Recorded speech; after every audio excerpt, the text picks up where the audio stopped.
ஒரு நாள் காட்டுல பெரிய கொண்டாட்டம்.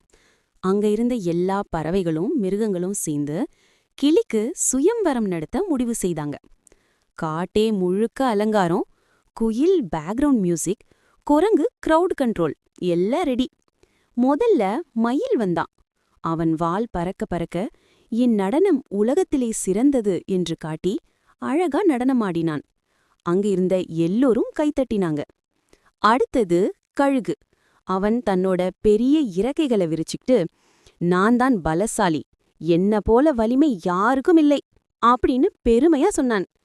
சிட்டுக்குருவி முதல் கொக்கு வரைக்கும் எல்லா பறவைகளும் தங்களுக்கே உரிய திறமைய சுட சுட காட்டினாங்க. கிளியும் நடுவர்களும் எல்லாரையும் ரசிச்சுட்டு பார்த்தாங்க. அந்த கடைசியில காகம் வந்தது. சாதாரணமா வேற யாரும் அதை கவனிக்கல. ஆனா காகம் நிமிர்ந்து நின்று, நான் அறிவாளி, புத்திசாலி, மற்ற எல்லாரையும் விட மேலே பறக்க தெரியும் அப்படின்னு கான்ஃபிடென்ட்டான ஸ்பீச் கொடுத்தாங்க. நடுவர்களுக்கு அந்த அறிவு ஸ்பீச் ரொம்ப பிடிச்சிருச்சு. பல போட்டியாளர்களை பார்த்து இறுதியில் நடுவர்கள் காகத்தையே மாப்பிள்ளையா தேர்வு செய்தாங்க. காட்டுல சந்தோஷம். கிளியும் சிரிச்சிட்டு ஒப்புக்கிட்டது.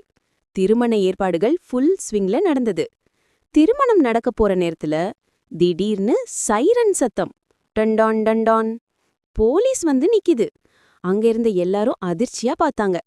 ஒரு போலீஸ் முன்னாடி வந்து, இந்த காகத்தை உடனே அரெஸ்ட் பண்ணணும் அப்படின்னு சொன்னான்.